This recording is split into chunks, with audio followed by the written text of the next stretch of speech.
Subscribe कीजिए हमारे YouTube channel उलमाए रजा को और बेल आइकन को प्रेस कीजिए जिससे आपको हर रोज न्यू वीडियो की नोटिफिकेशन। हम सबको ये चाहिए कि दुनिया तो नए साल के आने के जश्न की तैयारियों में है। गुनाहों के अड्डे सजाए जा रहे होंगे, लोग इधर से उधर सफर भी कर रहे होंगे, एहतमामात कर रहे होंगे, लोग एक नए साल के इस्तकबाल की तैयारियां कर रहे हैं। लेकिन एक मोमिन बंदे को ये चाहिए कि उसके गुजरे हुए साल का वो हिसाब भी तो कर ले। हासिबू क़ब्ल अन तुहासबू, ये फरमाया गया है कि अपना हिसाब तुम खुद कर लो इससे पहले कि अल्लाह तुम्हारा हिसाब ले ले।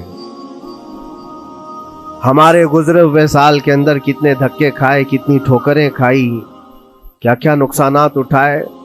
सबसे बड़ी बात तो ये है कि हमने कितनी इबादतें की, कितनी रियाजतें की, कितनी नमाजें हमारी ज़ाया हुई। ये अगर मुहासबा कर ले इंसान तो शायद हो सकता है आने वाला नया साल उसका बेहतर तरीके से इस्तकबाल हो सके। लेकिन अगर सिर्फ जश्न की तैयारियां करता है और हर नए साल में वो इसी तरह के धूम धड़ाकों से दाखिल होता है तो गुजरे हुए सालों की गलतियां उसे कभी याद नहीं आती। अल्लाह तबारक व तआला कुरान पाक में फरमाता है कि तुमसे हर नेमत के बारे में पूछा जाएगा, हर नेमत के बारे में पूछा जाएगा।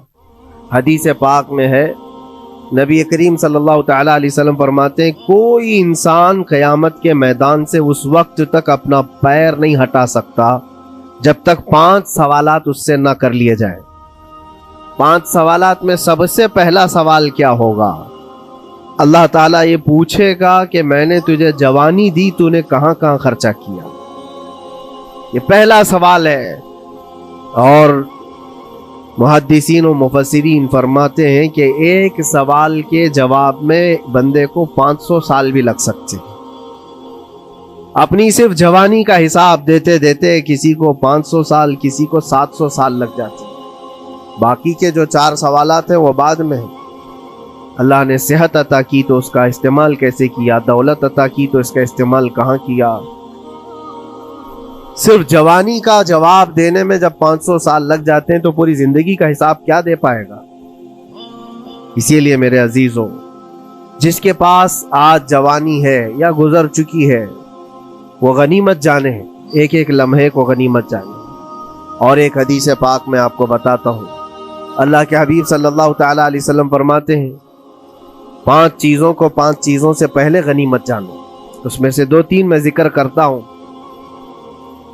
हुजूर पाक सल्लल्लाहु तआला अलैहि वसल्लम फरमाते हैं, अपनी सेहत को गनीमत जानो बीमार होने से पहले।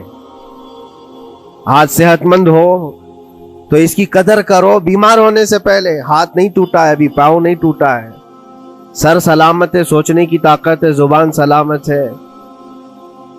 अपनी सेहत को गनीमत जानो और हर दिन अल्लाह का शुक्र अदा करो कि मौला मेरी ताकत और मेरी हैसियत से ज्यादा तूने मुझे अता किया है।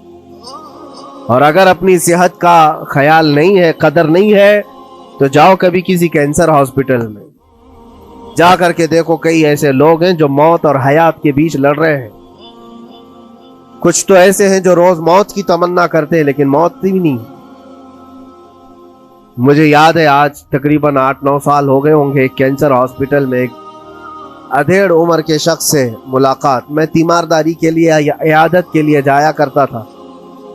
उस शख्स ने बिस्तर पर लेटे लेटे कहा उसके गर्दन में एक ऐसी अजीब किस्म की कैंसर की फुंसी थी जिससे हमेशा खून और पीप रसता रहता है। काफी दिनों से हॉस्पिटलाइज्ड है, लेकिन उसकी जो गिड़गिड़ाहट देखा और रिक्वेस्ट मैंने सुना, कहा कि हजरत सिर्फ इतनी दुआ कर दें कि मेरा सर उठे और मैं सजदा कर सकूं। इसलिए कि जवानी में मैंने सजदे नहीं की, अल्लाह की इबादत नहीं की, और आज शिद्दत से ख्वाहिश होती है कि मैं इबादत करूं या सजदा करूं, लेकिन सर उठाता हूं तो यहां से पीप और खून शुरू हो जाता है। अब वो ताकत नहीं है। उस दिन मेरे दिल पे ये बात लगी, क्या सच फरमाया मेरे आका सल्लल्लाहु अलैहि वसल्लम ने, अपनी सेहत को गनीमत जानो बीमार होने से पहले। कहीं ऐसा वक्त ना आए कि तुम सजदा करना चाहो लेकिन तुम्हारा सर उठाने के काबिल भी ना रहे, तुम्हारे पास वो तबीयत भी ना रहे। ایک یہ تو پہلی چیز ہے. دوسری چیز نبی مکرم صلی اللہ علیہ وسلم ارشاد فرماتے ہیں کہ تم اپنی جوانی کو غنیمت جانو بڑھاپا آنے سے پہلے. جوانی کو غنیمت جانو بڑھاپا آنے سے پہلے. آپ کو پتا نہیں ہے بڑھاپا کیا ہوتا ہے؟ بڑھاپے میں صرف خواہشیں رہ جاتی ہیں, کرنے کی تمنا رہ جاتی ہے لیکن طاقت نہیں رہتی.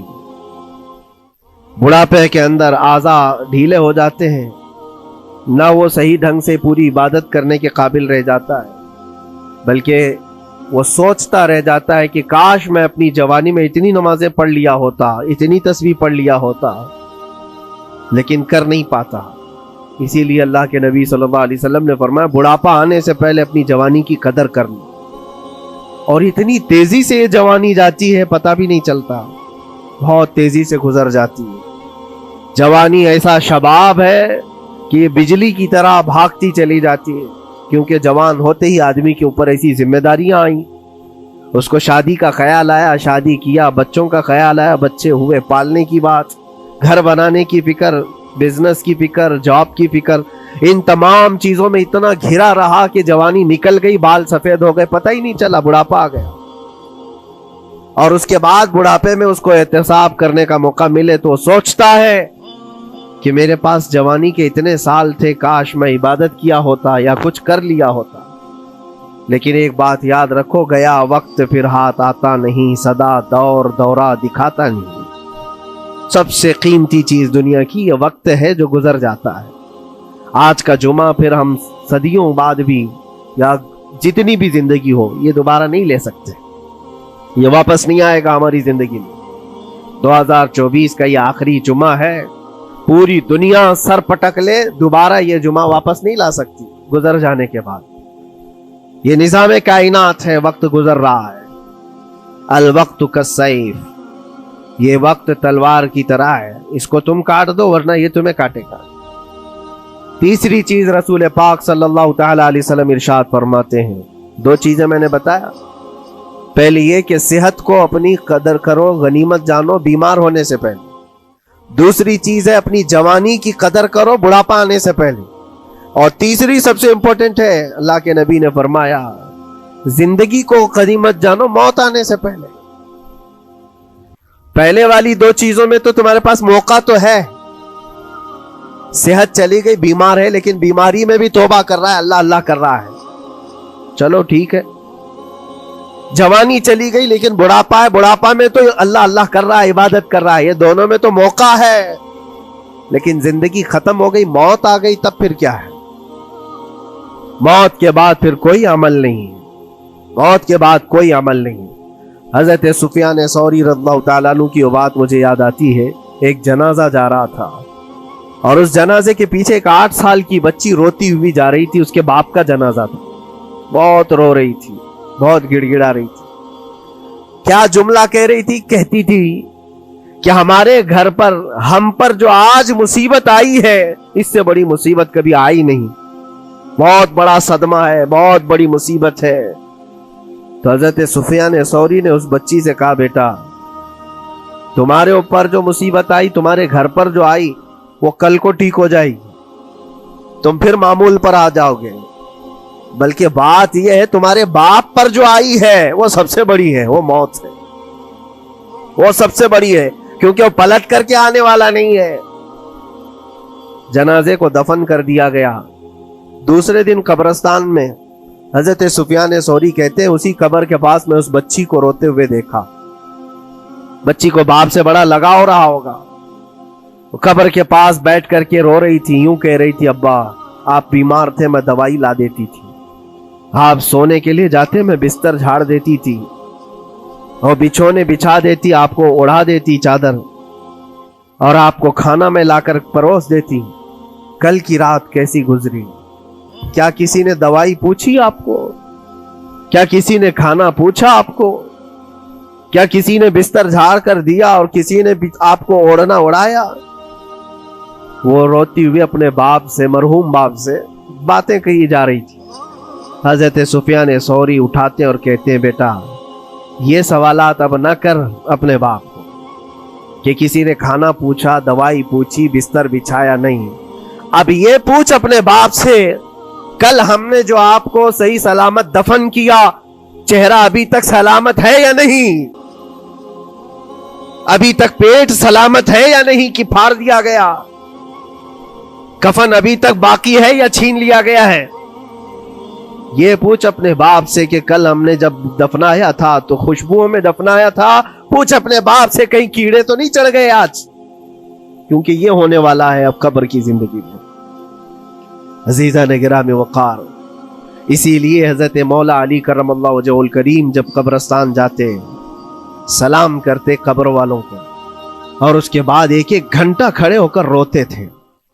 हजरत सईद इब्न मुसय्यिब कहते हैं, मैं मौला अली करमल्लाहु वजहुल करीम से पूछा, आप कब्र वालों के पास खड़े होकर क्यों रो रहे हैं? हजरत अली फरमाते, मैंने उनसे पूछा क्या हाल है तुम्हारा है कब्र वालों?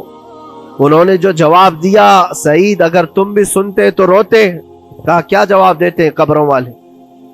मौला अली करमल्लाहु वजहुल करीम फरमाते हैं, वो मुझे जवाब दे रहे हैं कि अली, हमारे घर वालों ने तो हमें सही सलामत दफनाया था, हमारे चेहरों पर मुसलसल आज दिन और रात बिच्छू छोड़ दिए गए, हमारे चेहरों पर आज और हमारी नाक पर बिच्छू डंक मारते हैं, हमारे बालों में जिसको हम आईने के सामने खड़े होकर घंटों सजाया करते थे पीप भर दिए गए हैं, और हमारे चेहरे की चमड़ियां झुलस गई। ये सारे जवाबात मेरे अजीजों कब्रों वालों के। उस मंजिल तक हर एक को पहुंचना है, इसीलिए साल गुजरने से पहले अपनी जिंदगी का एहतसाब करो। अल्लाह रब्बुल इज्जत ने अभी भी हमें मौका अता किया है। अभी तुम्हारी जिंदगी खत्म नहीं हुई, सांस ले रहे हो, तौबा कर लो, दुआएं करो कि मौला करीम हमारे लिए नया साल खैर और बरकत वाला बना, गुनाहों से बचने वाला बना।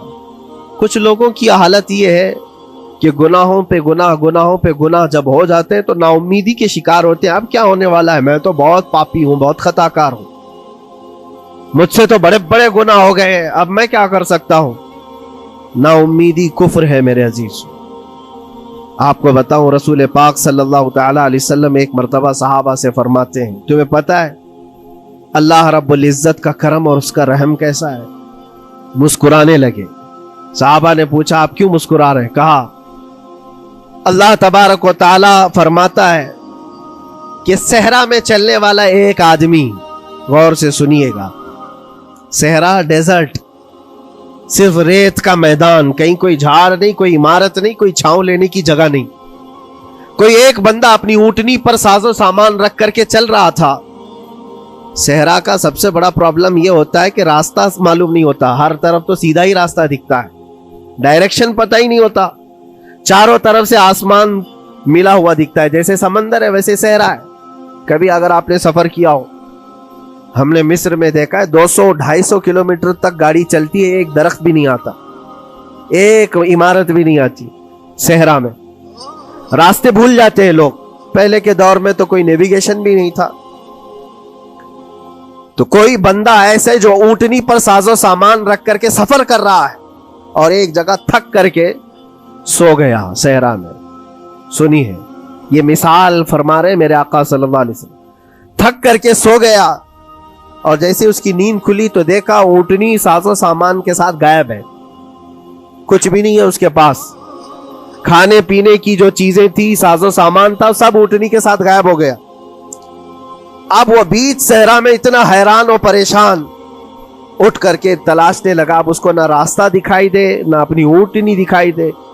शिद्दत प्यास की वजह से अब वो जगह जगह पानी तलाश कर रहा है, पानी भी नहीं मिलता सहरा में।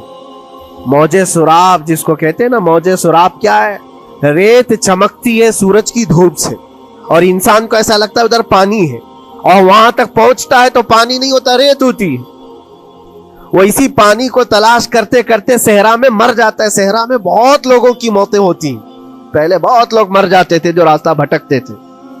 अब हदीस पाक में फरमाया गया, वो बंदा जिसकी ऊंटनी गायब हो गई, साजो सामान भी नहीं, ढूंढता रहा पूरा दिन पूरी रात, थक हार करके आजा जवाब दे गए। अब ना पानी मिलता है, ना खाना मिलता है, ना अपनी सवारी मिलती है। एक जगह आकर बैठ गया, अपनी आखिरी सांसें गिन रहा था। کیونکہ اب آزا جواب دے گئے تھے. سخت شدت کی دھوپ، صحرا کی تپتی ہوئی زمین اور بھوک و پیاس کی تکلیف الگ. جیسی ہی وہ لیٹا اس کی آنکھ لگ گئی. اس کو لگا اب یہ میری آخری سانسیں ہیں، اب مرنے کا وقت قریب آ گیا ہے. پھر اس کی آنکھ کھلتی ہے. آنکھ کھلتی ہے تو دیکھتا ہے اس کی اونٹنی ساز و سامان کے ساتھ پاس میں کھڑی ہے. کھانا بھی بھرا ہوا ہے، پانی بھی بھرا ہوا ہے، سب کچھ ہے.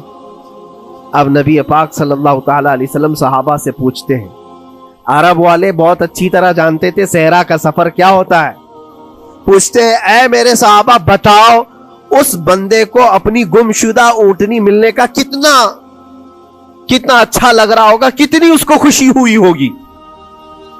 صحابہ کہتے ہیں یا رسول اللہ صلی اللہ علیہ وسلم اس کی تو جان میں جان آ گئی. صحرا میں اپنی گمشدہ اونٹنی مل جائے، کھویا ہوا سامان، اپنی گمشدہ سواری اور پانی مل جائے، یہ تو حیات نو کی ایک بہت بڑی خوشخبری ہے اس کے لیے. حضور پاک صلی اللہ تعالی علیہ وسلم فرماتے ہیں سنو، یہ مثال میں نے بتایا اسی طرح سے اگر کوئی بندہ گناہوں میں ڈوب گیا ہے، خطاؤں میں ڈوب گیا ہے، کثرت سے گناہ کرتا رہا، پھر تھک ہار کر کے ایک دن واپس آ گیا، اللہ کی بارگاہ میں سجدہ ریز ہو گیا، جھک گیا، تو اس گمشدہ اونٹنی کے ملنے سے اس صحرا نورد کو جتنی خوشی ہوئی تھی، اللہ کریم اس سے بھی زیادہ اپنے بندے کے واپس آنے پر خوش ہوتا ہے. اپنے بندے کے واپس آنے پر خوش ہوتا ہے رب تبارک و تعالی کہ میرا کھویا ہوا بندہ میرے دربار میں واپس آ گیا ہے. آج ہمارے پاس وقت ہے واپس پلٹنے کا. میرے عزیزو نا امید نہ ہو، ہمیں ہمارے جانے سے پہلے حساب کرنے کے لیے مولا نے وقت دیا ہے. پتہ ہے آپ کو، یہ بھی میرے آقا صلی اللہ تعالی علیہ وسلم کی رحمت کاملہ ہے